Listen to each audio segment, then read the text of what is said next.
எல்லோருக்கும் வணக்கங்க. உன்னில் நான் சாய் தமிழ்.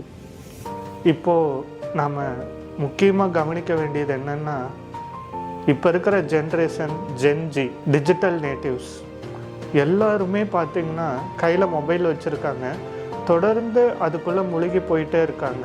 இப்போ இருக்கிற குழந்தைங்க டெக்னாலஜிலையும் டிஜிட்டல் மீடியாலையும் ரொம்ப கவனம் செலுத்திகிட்டே இருக்கிறாங்க. குழந்தைங்க மட்டும் இல்லை, எல்லார் கையிலையும் ஃபோன் இருக்குது. உட்காந்து ரீல்ஸ் பார்க்குறாங்க, ஷார்ட்ஸ் பார்க்குறாங்க, தொடர்ந்து அதுக்குள்ளே போய்கிட்டே இருக்காங்க. பிரெயின் பாட் அப்படிம்பாங்க. என்னென்னா, ஒரு மூளை தொடர்ந்து ஒரு விஷயத்தை பார்த்துக்கிட்டே இருக்குன்னா அதனால ஏற்படுற பிரச்சனை அப்படிங்கிறது நிறையா இருக்குது. அந்த டோல்பமைன் நம்ம தொடர்ந்து உபயோகப்படுத்திகிட்டே இருக்கிறப்போ நம்ம மூளை டல்லாகும், திரும்பவும் ஒரு ஹாப்பினஸ் வரும், திரும்பவும் டல்லாகும், ஒரு ஹாப்பினஸ் வரும். இந்த மாதிரி இருக்கிறப்போ நம்ம மன ரீதியாக ஒரு பாதிப்பு ஏற்பட்டுக்கிட்டே இருக்கும். அது நமக்கு இப்போ தெரியாது. அது கொஞ்சம் கொஞ்சமாக அது க்ரியேட் ஆகிட்டே இருக்கும். இப்போ எல்லார் கையிலையும் இருக்கும். நான் ஜென்ஜியை மட்டும் சொல்லலை. இப்போ எல்லார் கையிலையும் தொடர்ந்து ரீல்ஸ் பார்த்துக்கிட்டு இருக்காங்க, ஷார்ட்ஸ் பார்த்துட்டு இருக்காங்க, யூடியூப் பார்க்குறாங்க, ஏதோ ஒன்று இன்ஸ்டாகிராம் பார்க்குறாங்க. இந்த மாதிரி டைவர்ட் ஆகிட்டே இருக்கிறாங்க. இதனால் பெரிய பாதிப்பு வரும். இப்போ இருக்கிற ஜென்ஜிக்கு அவங்க தேவைங்கிறது நினைக்காமையே கிடைக்குது. இதுதான் தேவை, அதுதான் தேவைன்னு அவங்க நினைக்கிறாங்களோ இல்லையோ, அது அவங்க கைக்கு வந்துடுது ஈஸியாகவே. ஆனால் அதெல்லாம் பார்க்குறப்போ இது எங்கே போய் முடியும்னே தெரியல. இந்த வேகமாக போயிட்டுருக்கிற உலகத்தில் அதை விட அவங்க வேகமாக போயிட்டுருக்காங்க. ரீல்ஸ் பார்க்குறாங்க, ஷார்ட்ஸ் பார்க்குறாங்க, ஃபேஸ்புக் பார்க்குறாங்க, இன்ஸ்டாகிராம் பார்க்குறாங்க, எக்ஸ் வலைத்தளங்கள் பார்க்குறாங்க. இதெல்லாம் பார்க்குறப்போ பேரண்ட்ஸுக்கு ஒன்றுமே புரிய மாட்டேங்குது.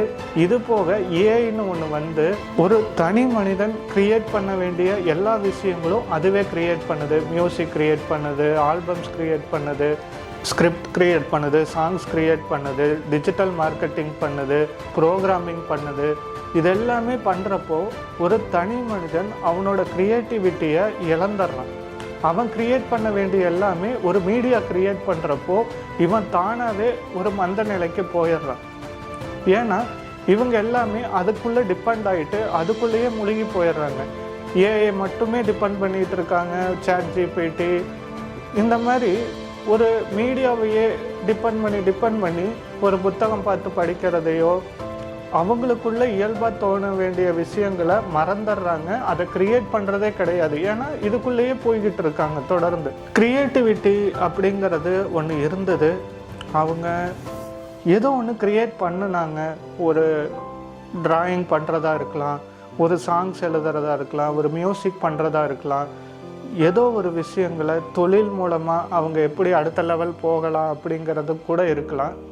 ஆனால் அதுக்கெல்லாமே யோசிச்சாங்க, டிஸ்கஸ் பண்ணாங்க, ரிசர்ச் பண்ணாங்க, படித்தாங்க. ஆனால் இப்போ எதுவுமே பண்ணுறதில்ல.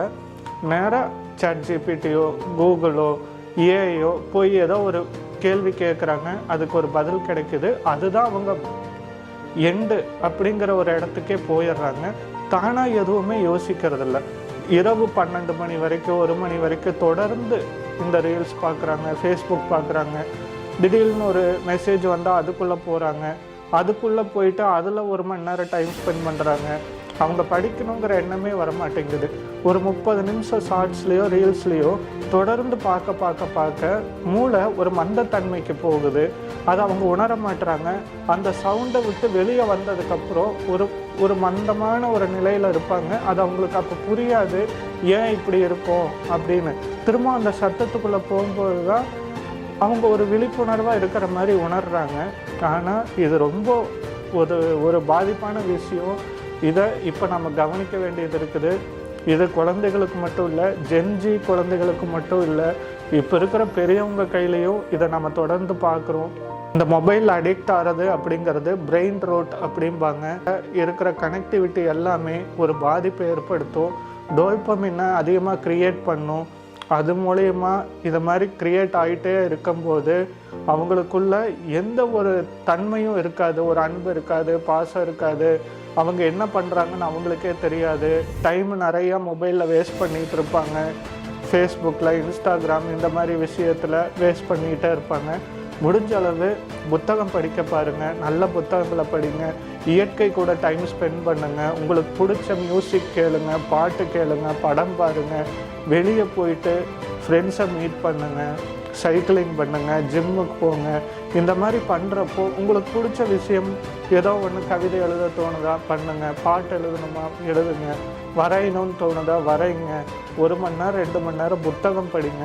தயவு செஞ்சு இந்த மொபைலை வச்சுட்டு நம்மளோட கலாச்சாரத்தில் நம்ம எப்படி முதல் இருந்தோமோ அது மாதிரி வாழ்ந்தோம்னா இந்த வாழ்க்கை நல்லா இருக்கும். இதையெல்லாம் நம்ம சொன்னால் ஏற்றுப்பாங்களா இல்லையாங்கிறத பற்றி தெரியல.